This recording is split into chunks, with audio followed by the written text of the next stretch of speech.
Pemirsa Surabaya TV dimanapun Anda berada saat ini, berbahagia bersama kami Surabaya TV di channel 44 UHF. Pada kesempatan yang berbahagia ini telah hadir bersama kita Bapak Dr. Atmarawita Kadir. Beliau adalah wakil rakyat yang khususnya berdinas di Komisi D sebagai sekretaris, di mana Komisi D ini membidangi masalah sosial, ketenagakerjaan, pendidikan, dan kesehatan. Sehari-hari beliau juga sebagai sekretaris DPD Golkar Kota Surabaya. Untuk mempersingkat waktu, marilah kita sapa beliaunya. Selamat siang Pak Atmarawita Kadir. Sehat ya Pak? Alhamdulillah. Sehat Pak. Puasa-puasa ini. Ya. Pada dialog khusus kita pada siang hari ini, kita akan berbicara tentang masyarakat, khususnya tugas pokok dan fungsi Komisi D, Pak, di mana ini langsung bersentuhan dengan masyarakat. Ada beberapa pertanyaan yang akan kami sampaikan selama beberapa waktu yang ke depan ini, Pak. Pertama, kaitan dengan bulan Ramadan nih, Pak. Ya. Akhir-akhir ini di bulan Ramadan banyak terjadi permasalahan sosial, Pak, di masyarakat, khususnya perkelahian massal yang berujung tawuran. Nah, ini fenomena ini tidak hanya terjadi di kota besar Surabaya, tapi juga di Yogyakarta yang terkenal dengan kelitih gitu ya, Pak. Nah, ini pertanyaannya, apabila dikaitkan dengan Surabaya sebagai kota yang layak anak, predikat ini disandang oleh Surabaya beberapa waktu yang lalu. Ini bagaimana Pak pandangan Pak Dokter terhadap fenomena ini, Pak? Ya. Jadi memang kalau kita lihat di berita ya, memang saya dapat informasi juga dari pemerintah kota. Ya. Jadi di bulan Ramadan ini ternyata agak sedikit naik ya, istilahnya tawuran. Ya. Tawuran remaja ini. Jadi kalau tidak salah itu ada 35 titik itu di Surabaya yang rawan untuk tawuran. Nah, khususnya di bulan Ramadan ini, jadi ternyata memang munculnya itu setelah mau sahur ya, munculnya mau sahur. Jadi memang ini mungkin dinamika Ramadan yang mungkin juga terjadi di kota-kota lain. Tapi memang sebelumnya saat pandemi ini saya rasa tawuran ini di kota Surabaya sangat kecil ya, kecil. Nah, ini muncul mungkin karena juga sudah Surabaya level 1, kemudian juga Surabaya ini pas posisinya juga pas posisi sahur. Nah, level 1 ini kan kita sudah bergeraknya agak bebas ya. Jadi memang banyak faktor. Tapi kalau kita hubungkan dengan kita Surabaya ini memang sudah dicanangkan sebagai kota layak anak memang, karena kota layak anak indikatornya banyak ya. Indikatornya banyak, termasuk kalau tidak salah itu ya jaminan keamanan bahwa anak Indonesia dimanapun di titik Surabaya ini kan terjamin keamanannya, perlindungannya, keamanan. Salah satunya itu adalah adanya hak pendidikan, pemanfaatan waktu luang ya, dan juga kegiatan budaya. Nah, ini salah satu indikator ini memang harus dikuatkan. Jadi menurut saya, jadi memang kita memang tidak bisa menyalahkan bahwa kita layak anak kita harus zero tawuran remaja, tapi memang banyak faktor. Salah satunya tadi ini ya pas indikasinya pas sahur itu ya, jadi pas bulan Ramadan. Nah, ini yang jadi itu yang harus diwaspadai oleh pemerintah kota, harus bekerja sama dengan kepolisian juga. Jadi untuk mengantisipasi itu, untuk mengantisipasi ya supaya tidak muncul. Nah, tapi memang di sini ada kelonggaran mungkin untuk antisipasi waktu luangnya itu tadi. Nah, kemudian juga ada faktor keluarga juga mempengaruhi. Jadi sebenarnya kita Surabaya sebagai kota layak anak ini sebenarnya sudah indikatornya sudah terpenuhi semua, tapi mungkin ya itu tadi ada faktor-faktor tertentu yang menyebabkan munculnya tawuran-tawuran ini, Mas Nanang. Jadi seperti itu. Ya Pak. Kemudian masih berkaitan dengan soal anak ini Pak. Selasa kemarin di DPR RI telah disahkan undang-undang tidak pidana kekerasan seksual terhadap anak ya Pak. Sebagai bentuk kehadiran negara dalam perlindungan anak. Bagaimana komentar Pak Dokter terhadap hadirnya undang-undang tersebut? Jadi kalau undang-undang kekerasan seksual ya, TPKS kalau kita lihat TPKS, kita mendukung ya sebenarnya untuk undang-undang ini disahkan karena memang peraturan-peraturan yang sudah ada itu yang sudah ditetapkan di hukum pidana kita yang sudah lama itu ternyata memang tidak mengatur soal kekerasan seksual. Jadi delik khusus kelihatannya. Iya, contohnya misalnya yang non fisik ini ya, non fisik ini kan seperti psikis ya. Non fisik ini psikis, kemudian apalagi sekarang kan media sosial ya, juga elektronik itu tidak diatur. Nah dengan adanya undang-undang kekerasan seksual ini, jadi semua itu bisa melindungi ya, khususnya remaja-remaja atau anak-anak yang menjadi korban. Nah, korban ini juga kan bisa wanita, bisa pria kan. Jadi, nah itu yang jadi harus kita lihat. Sebenarnya ada beberapa poin sebenarnya kalau menurut undang-undang TPKS ini. Jadi yang pertama mengenai itu tadi perlindungan terhadap perilaku seksual yang non fisik gitu ya. Terus yang kedua ini yang baru yang memang tidak ada di KUHP kita yang lama. Jadi yang dulu ya, jadi ini mengenai konten porno ya.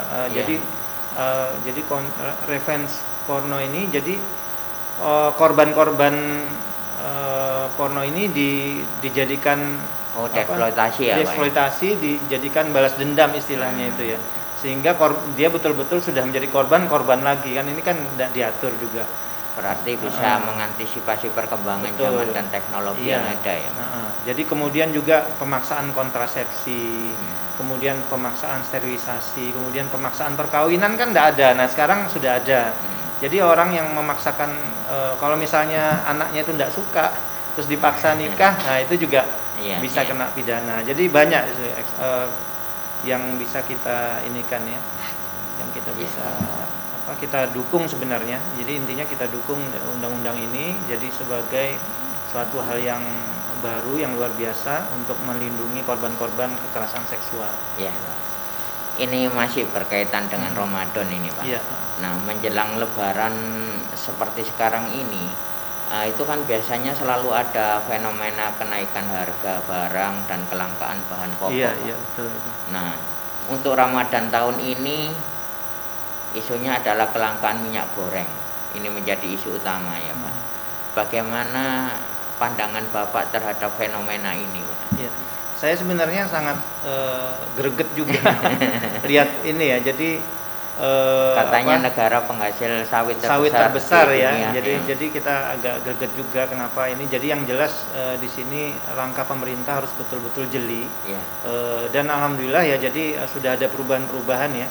Perubahan walaupun harga minyak ini masih mengikuti harga internasional kan. Jadi sehingga akibatnya jadi tinggi. Nah, harapan saya dan pendapat saya, jadi kita bisa niru kalau misalnya di Arab Saudi ya, kalau misalnya dia penghasil minyak sedunia yang terbesar, otomatis kan dia kalau jualan minyak pasti kan warganya pasti murah kan, lebih murah. Nah, harusnya. Jadi itu ada kebijakan seperti itu yang mana juga menopang pengusaha-pengusaha ini agar supaya dia betul-betul loyal dengan dengan bangsa ini. Jadi tidak hanya full mencari warga ya. Tidak hanya full mencari untung kan. Daripada mencari keuntungan. Jadi kita bisa ambil contoh yaitu di negara Arab Saudi, di sana penghasil minyak, mereka menjual minyak di luar ya standar internasional. Tetapi untuk di dalam negeri, untuk warganya sendiri mereka murah gitu loh. Jadi itu bisa kita tiru ya. Sehingga warga ini juga senang lah. Jadi tidak terjadi lagi antrian panjang, kemudian kerumunan, yaitu nanti kan berdampak kalau ada Covid, wah bahaya lagi tuh Mas. Iya, benar Pak. Masih berkaitan dengan Lebaran, isu lain yang selalu mengemuka itu biasanya adalah soal THR ya Pak. Nah, sampai sejauh ini bagaimana realisasi pemberian THR untuk pekerja di Surabaya? Apakah sudah ada pengaduan yang masuk baik itu ke Disnaker maupun ke Komisi D, Pak? Ya, karena THR ini lebih banyak diatur sama tersentra ke pusat ya, dan kemudian bawahnya mengikuti. Bawahnya mengikuti. Alhamdulillah sampai sekarang sih belum ada laporan kita mengenai THR. Mungkin karena ini masih pertengahan dua pekan jadi kan terakhir ya, Pak. Kalau tidak salah THR itu tidak ada sebelum pemerintah mengatakan tidak boleh dicicil. Kemudian juga kalau tidak salah 2 minggu ya atau minggu ketiga setelah mau Lebaran itu harus sudah diserahkan. Dan saya mengharapkan itu tidak ada terjadi keterlambatan atau tidak ada terjadi cicilan, sehingga semuanya berjalan dengan lancar lah, dan warga ini senang, pengusaha-pengusaha juga nanti kan juga dapat amal yang banyak gitu ya, sehingga warga ini bisa berlebaran dengan tenang lah. Jadi sampai sekarang memang belum ada, Mas Nanang, jadi laporan keterlambatan itu. Ya, seperti yang disampaikan oleh staf Kementerian Tenaga Kerja Ibu Tita Indasari, bahwa yang kasus yang masuk, pengaduan yang masuk ke Kementerian Tenaga Kerja tidak lebih dari 5. Semoga ini menjadikan suatu indikator bahwa ada ketaatan dari para pengusaha terhadap kewajiban tersebut ya, Pak ya, sehingga rakyat tidak dirugikan. Tapi ini Mas Nanang, jadi saya mengharapkan khususnya Dinas Tenaga Kerja di Kota Surabaya bekerja sama dengan Dinas Tenaga Kerja Provinsi, itu saya mengharapkan bisa tetap waspada, karena ini kan belum selesai kan, masih minggu ketiganya, masih minggu depan. Jadi ketika ada laporan karena ini mau Lebaran ya, jadi harus betul-betul langsung disikapi lah. Jadi bisa saling bekerja sama sehingga tidak terjadi nanti dia sudah Lebaran tapi belum dapat THR dan sebagainya itu. Ya. Sekarang kita menginjak kepada persoalan pendidikan ini, Pak. Sampai hari ini sejauh mana kesiapan dinas terkait, dalam hari ini Dinas Pendidikan, menyambut penerimaan peserta didik baru, Pak, PPDB, untuk tahun ajaran baru pasca pandemi seperti sekarang ini, Pak? Jadi tidak jauh berbeda sebenarnya dengan tahun-tahun sebelumnya. Jadi PPDB di Kota Surabaya SD dan SMP ya, karena itu masih menggunakan peraturan Menteri Pendidikan. Jadi dia nanti kalau tidak salah kita dalam waktu dekat ini juga akan hearing dengan Dinas Pendidikan ya, karena mungkin bulan Mei sudah kita mulai penerimaan mahasiswa baru, dan peraturan-peraturannya pun juga tidak ada jauh berbeda dengan yang tahun kemarin. Nah, hubungannya dengan pandemi itu juga memang sudah disiapkan karena berkoordinasi dengan level level PPKM yang ada di kotanya masing-masing ya. Nah, kalau misalnya di Kota Surabaya ini level 1, untuk penerimaannya juga tetap sama dengan secara online ya, transparan dan juga berjenjang. Jadi ada jadwal-jadwal yang sudah ditentukan. Nah, tapi memang sosialisasi memang tetap harus masif ya ke warga Kota Surabaya, terutama syarat-syaratnya.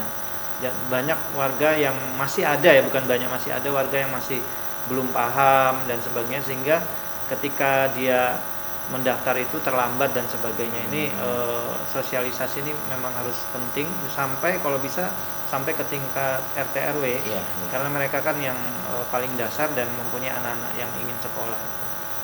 Seperti itu. Jadi pada prinsipnya untuk sampai sekarang masih belum ada masalah yang signifikan ya, Pak ya. Karena Mei kita masih mulai, dan dalam waktu dekat kita juga akan hearingnya.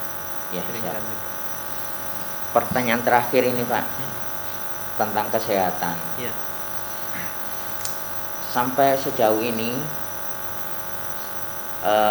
efektivitas pelaksanaan kerjasama dengan BPJS, Pak, sampai sejauh mana ya, Pak?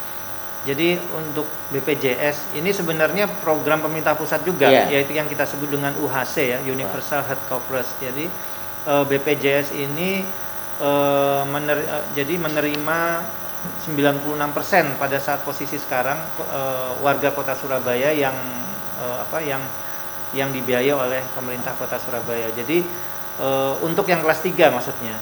Jadi untuk yang kelas 3. Kalau yang mandiri kan beda. Jadi BPJS saya rasa programnya sebenarnya bagus ya.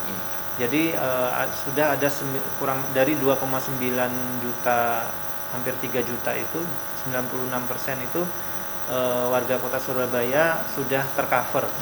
Baik itu yang mandiri maupun yang PBI. Nah, yang khusus yang PBI ini, jadi ketika warga Kota Surabaya, yang PBI ini adalah dia gratis berobat dan dia dibiayai oleh pemerintah Kota Surabaya ya. Nah ini kalau dia mau kelas 3, kalau kelas 1, 2 enggak dibiayai kan, harus mandiri itu.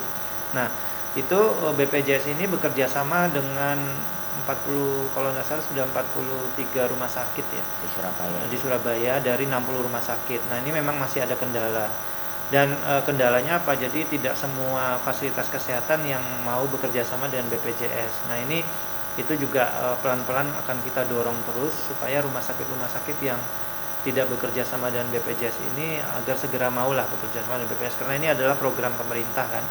Jadi kalau rumah sakitnya ada di Kota Surabaya ya harusnya sudah lah, apalagi sudah 96% untuk yang kelas 3. Jadi warga Kota Surabaya yang mau gratis, yang penting mau kelas 3, dia langsung saja berobat ke fasilitas kesehatan. Memang Mas Nanang untuk proses berobatnya itu harus berjenjang ya. Jadi harus dari puskesmas dulu. Habis kemudian nanti dapat rujukan mau ke rumah sakit mana. Nah itu juga harus mungkin ini termasuk yang perlu disosialisasikan ya Pak ya, kepada warga bahwa untuk berobat di rumah sakit menggunakan BPJS ini kan ada ketentuan yang dimulai dari vaskes tingkat pertama ya. Kecuali darurat ya.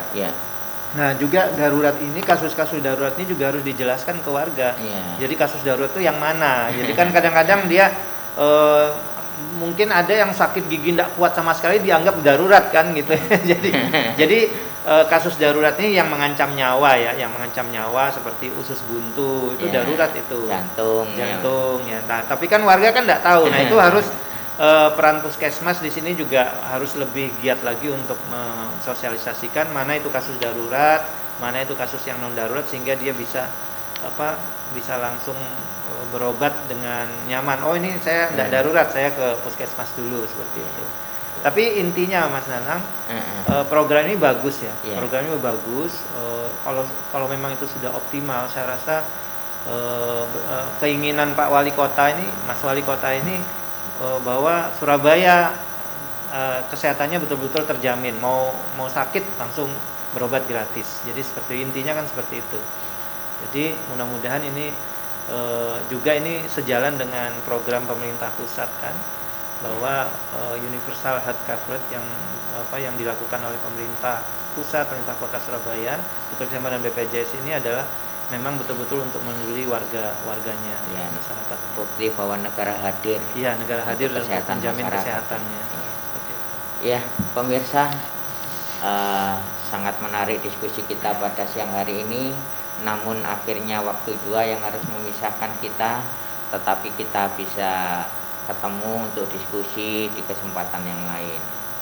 Tetaplah bersama dengan kami di channel 44 UHF Surabaya TV, dan sampai ketemu di saat-saat yang mendatang.